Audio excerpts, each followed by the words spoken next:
Can making one song a week actually change your music career? I tried it for 6 months and now my projects have over 300,000 monthly listeners. Stick around because I'm going to break down how I stayed consistent, the tools that helped me finish fast, and how I reached both playlists and real fans. Let's start with what made this even possible, finishing one track a week without burning out. For me, it comes down to one thing. I know my tools, especially Logic Pro.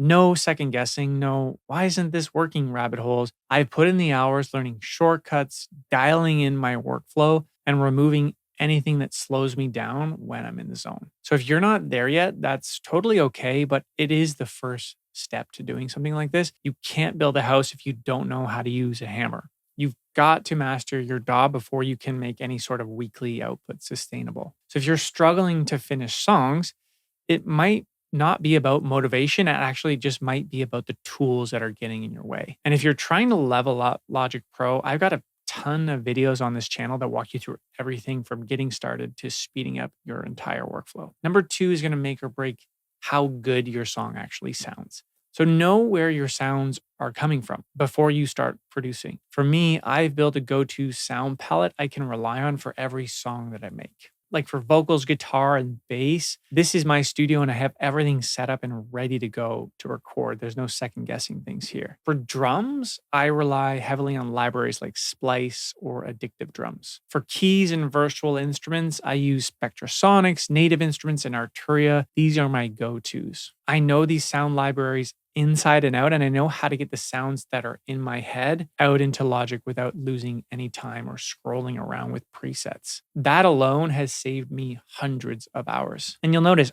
I don't use a million libraries. I stick to a small set and I get to know it really well. And that might sound a bit limiting, but honestly, it's the opposite for me. It keeps me fast, focused, and it still gives me the sound I'm looking for. And I'm one that I'm proud of. Plus, I end up recording a lot of live instruments anyway, which I really like because it adds that human authentic feel that samples just can't replicate. So stick to a few libraries, keep your gear ready, and don't let that indecision slow you down. Number three might surprise you, but if you're trying to grow a fan base, you really need to understand this. There are really only two ways people listen to music today. Either on a mood playlist like chill, party, workout, or evening acoustic vibe, or direct plays from like your personal library or favorite artists. Both are totally valid and both can help you get discovered, but they lead to very different kinds of audiences and they also allow you to produce very different kinds of music. So let me explain. So I have a project called Palma, which is built for playlists. It gets tons of streams,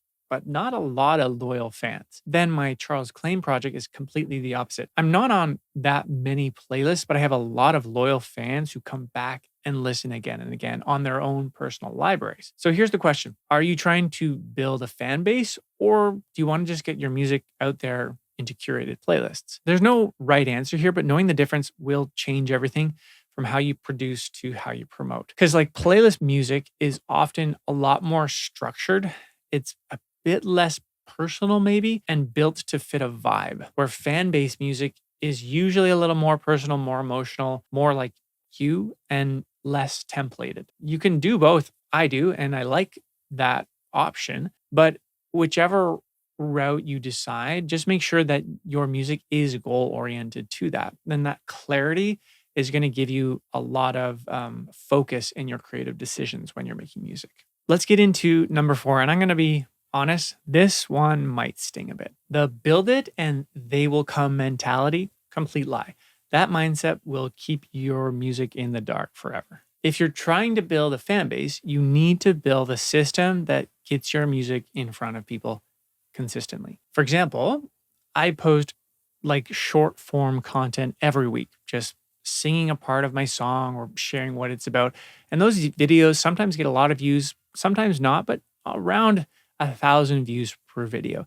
And that's 1,000 people that I wouldn't reach if I just didn't do anything. If playlists are your goal, the same rule applies. You need a system to find curators, reach out, and follow up. Just finding their email and sending them one message isn't enough. Promotion is a process. Because here's the hard truth. When your song is finished, you think it's done, right? but you're really only 50% done. The other 50% is promotion. And that is really hard, but it gets a lot easier with this next step. Like imagine if I told you to move a 400-pound piano by yourself. That would suck. But what if I told you, yeah, you can get as many friends to help you out. Like get these 3 friends to help. And just like that, the piano moves faster. And it's the same thing in music.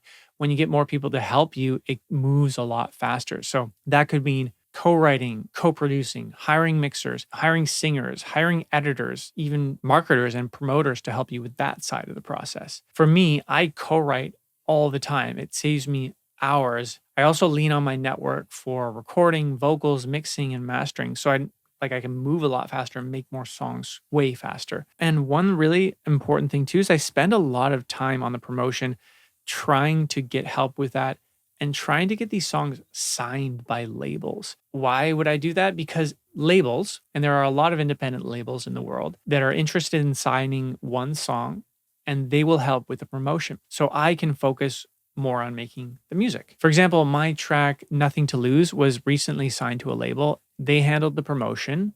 I still did some, but they did most of it, which gave me the space to keep creating. And it's working. Like that song has over 100,000 streams and it just came out like 2 weeks ago. So here's another thing you could do. Let's say maybe you want to do it all on your own. I get that. Try doing this. Twice a year, I run a self-made song camp. So I block off 1 week in the calendar, no distractions, 8 hours a day, just music. And after that week, I usually walk away with like 10 to 15 new songs. It's kind of hard because it's a lot of work, but insanely productive. Here's the real bad news though. All of this takes a lot of time. It could take years to see traction, and it took me years. And the part I haven't even mentioned yet is your music has to be really, really good or none of this works. So if you're serious about making music that actually gets heard, watch this video here, and I'm going to show you how I produced a radio ready song from scratch in under 5 hours, actually, step by step, so that you can do the same in your own home studio. So I'll see you there.